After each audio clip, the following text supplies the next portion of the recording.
السلام عليكم سومال وين ملكست أدونك أكجوكتين والسلام يا ولا ليالو لعكت إرساقد أكرا ذنيسين فمل كان ويل كان الله عبد السلام قبل الله هني هدي إسخبين هديس إسخبين هدي المسكو دلين هديس إسكو دلين وحكريك حشوتين أولادكو أولاد إسك حشوذ وركوذ يسورد أو ودين لبا وحد كحشوتين قبل ناس فمل كي دلي كحشوذ إذا كانوا ميدا جعلاتين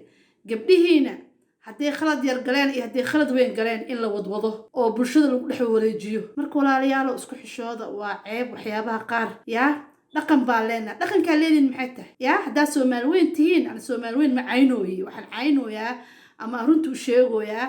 ama aan ficilka ku tusooyaa dadka reerkaas wadwado ilaa hadda dadaaba wacwacooy gabadhii maxaa ku kalifay maxaa ku sii kalifay bal maxaa ka gal wixii ku kalifay maxaa ka galay war yaa muslimiin wixii ku kalifay maxaa ka galay yaa allah maxaa jira saas ilaahay amarkiis ila Soomaaliya dad xishoona ku jirto yaa intee ka dhacday intee ka baxday intee ka booday yaa afaare interno ilmahaas awlaadaas ka xishooda awlaadaas ay dhashay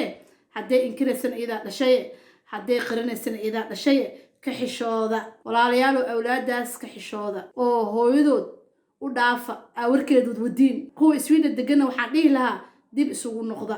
oo YouTube leedah ha warkaas wadiin joojiya stop ama Soomaali joog ama Sweden joog kale aniga intaas ay sheegaya sheekooyinkan soo afjara kana hara teed kala dhaqan leenahay atraadeen dhaqankiina Soomaaliyeed wuxuu idin farayaa in qoys dhan adaba dhigatiin oo tareeman u raacdeen oo kaarar iyo internet inta ku beeldareysiin ad war u sii wadiin ciyaal islaameen soo shirisiin taasaba dambi idin kugu filanbo ma fahanteen haana dhaqanaaleena diinaaleena arinta ma yeelan maxaa idinka galay anyway wixii idin sheegay waa idin sheegay anoo fartu faraxa waa markii labaad oo arintan ka hadlooyo caruurtaas